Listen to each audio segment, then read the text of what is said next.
Hello, my family and friends. As some of you know, I recently completed the 75 Hard Mental Toughness Program, and it seems like whenever I talk to people about it, I get the same questions and I'm giving the same answers over and over again. So I thought I'd simplify all my thoughts and experiences with it into one place, and I made this video because it was a positive experience that I had, and I wanted to share it with people I love, so maybe you could take something from it and experience a positive change in your life as well.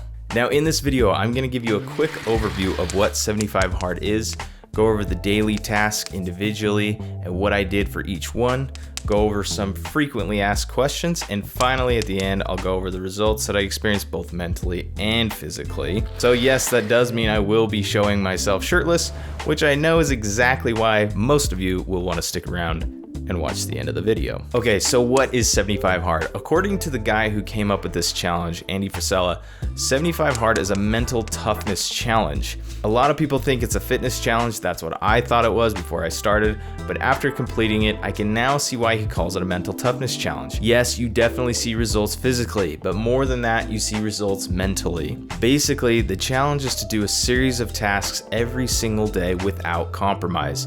If you fail one of the tasks, you have to start over from day one. The daily tasks are: choose a diet and commit to it, drink a gallon of water every day, work out twice a day for 45 minutes each session. Sessions cannot be back to back. Read 10 pages of a nonfiction / entrepreneurship / personal development book. Take a daily progress picture. No cheat meals, no alcohol. There are a lot of people who have more questions about the program. For example, does it have to be plain water or can I add flavor to it? The answer is no, by the way, but for this video's purposes, I'm not going to get into the details over those questions. All right, let's not waste any more time and get right into each of the tasks. Task number 1, choose a diet and commit to it. First of all, along with the step comes no cheat meals or no alcohol. No cheat meals were tough, and I'll talk about that more, but the no alcohol part was easy for me since I've never had any, nor have I really ever had the desire to drink. The diet can be whatever you choose it to be, but it has to be a set of rules to live by when it comes to your food. Food is something most people struggle with in one way or another. Before this program, when I got around chocolate or sweets, I did not have an off switch. I could eat sweets until I made myself sick. I thought a lot about what I might do for my diet, and ultimately, I decided on a very simple formula that I knew would be tough for me to do consistently, and that is no added sugar, no caffeine.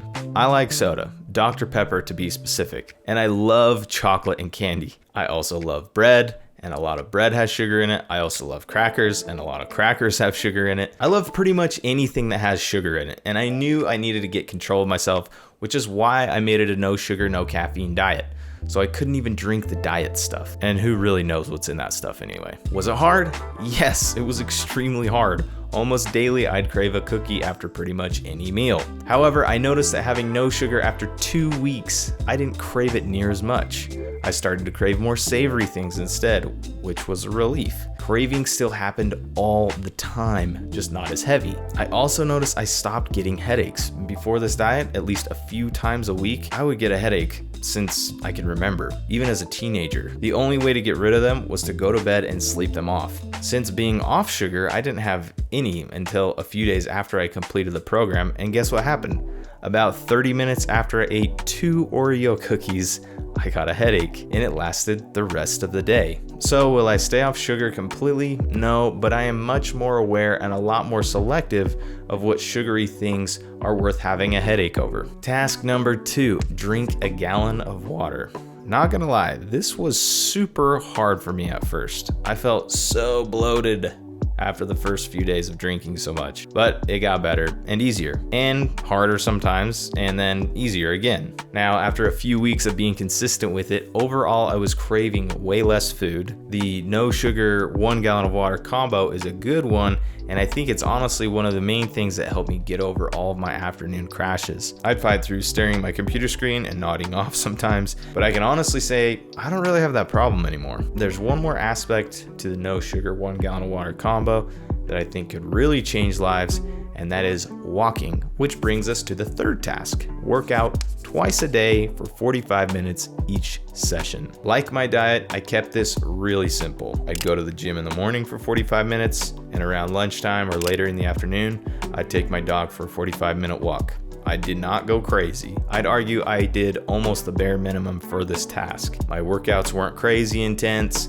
Some days were better than others, but I simply showed up to the gym. Sometimes I worked out for an hour, but most days I went for 45 minutes and called it. My wife Jess helped me a lot with the walks too and was very encouraging. She even came out with me in the bad weather sometimes, soaking wet. Now, I mentioned that no sugar, 1 gallon of water, and walking could change lives. Here's why. Within the first 2 weeks of 75 Hard, I dropped 6 or 7 pounds. I was barely even trying, really. I wasn't doing heavy cardio. I wasn't sweating a lot. I was simply going to the gym, lifting some weights, walking, and not eating crap.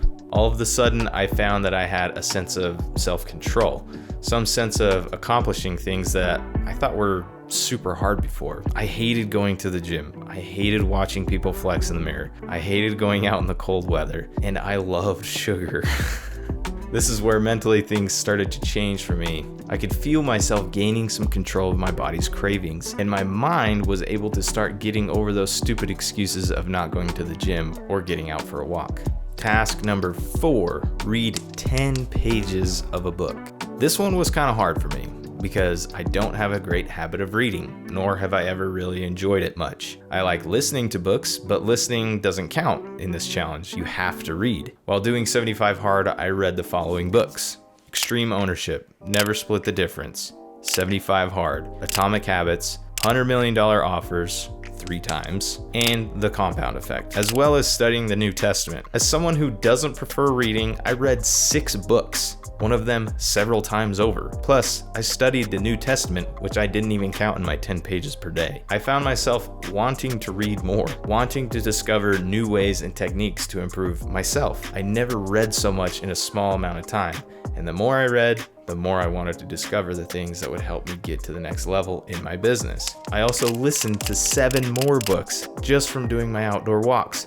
That's a total of 13 books. I don't think I even read 13 books total from grades 6 to 12, and that's not an exaggeration. Task number 5, take a daily progress picture. For some reason, this one was super hard for me to remember.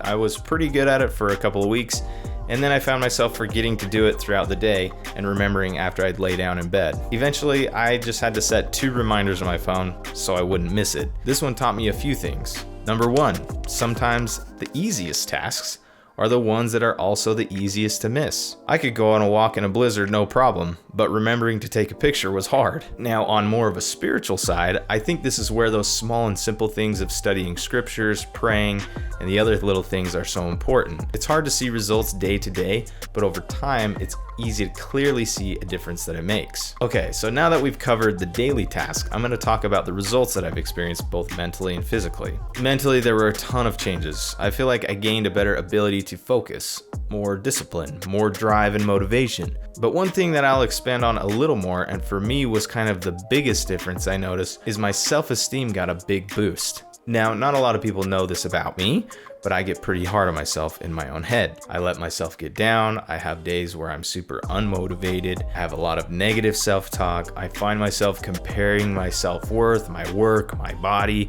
to other people on social media. It's incredibly destructive behavior, and it's probably more common than I'm aware of with a lot of people. But for me, I didn't realize how bad I was getting down on myself and how frequently I'd have these days of negative self-talk until I started not having them. I'm not really sure when I noticed it, probably around day 35 or so, that I hadn't had a downer day for about a week. And it turned into a few weeks where I didn't have one. And I realized that because I was feeling good mentally and physically, I wasn't feeling the need or having the desire to see what other people were doing on social media, and I wasn't comparing myself as much to other people. So that was a big game changer for me. Okay, moving on to what I know you've all been waiting for, the physical results. Like I said before, I didn't do anything super intense. I went to the gym, got in, got out, and walked every day. Sundays, I would do my walk, then at night, do 45 minutes of yoga, which, by the way, everybody could use a little bit of that in their life. Now, this is what I looked like on day 1. I wasn't out of shape, but I didn't feel great all the time. Like I said before, I get headaches frequently, low energy, not confident physically. And after a few weeks of walking and working out, I was very, very sore, but it almost felt good, like I could tell growth was happening or something. And this is what I looked like on day 75. Looking back, I wish I would have tracked more data on this and made some measurements with body fat and things like that. So while I don't have any actual data measurements, I did drop a belt loop on my waist, and I can actually see some abs and lats when I look in the mirror now. Okay, on to the frequently asked questions. Was it worth it? Absolutely. What was the hardest part? I hated going out in the cold. Some days I hated having to chug water before I went to bed because I was slacking on it throughout the day. It just kind of fluctuated from day to day what was hard or easy. Overall, I would have to say the inconvenience of all the tasks stacked together is the hardest part about it. Not one particular task was harder than the other for me. All of the tasks are pretty easy. It's the culmination that's the hardest part, or the inconvenience of every day. Do you feel better? Absolutely. Physically and mentally, I would say I'm in a much better place than I was a few months ago. Are you going to continue all the tasks every day? No. However, I have continued to go to the gym 5 or 6 times per week, and I still enjoy walking, especially because it's nice weather outside finally. I also have kindled a little bit of a desire to read more, which is saying something because I've never really enjoyed reading, like I said before. Now, I'm not measuring my water intake daily strictly, but when I'm drinking water throughout the day, I find myself still calculating kind of how much I've taken in, and I'm still getting close to a gallon every day, or sometimes more than that. I just don't have to chug any if I'm short before I go to bed, which is nice. Do you recommend it? Yes, for sure I recommend this program. Now, there's never gonna be a perfect time to do it. In fact, I picked a terrible time with all the snow and nasty weather we've had this year. So if you're finding yourself wanting to, just commit today and do it. Don't tell yourself you're gonna start next Monday or tomorrow. If you're thinking about it, just start today. You're just giving yourself excuses when you're prolonging the process to start. Okay, there you have it. Thanks so much for watching. And if you made it this far, I just want to sum up my entire growth and learning experience throughout this whole program. And that is discipline plus consistency equals results. Laters.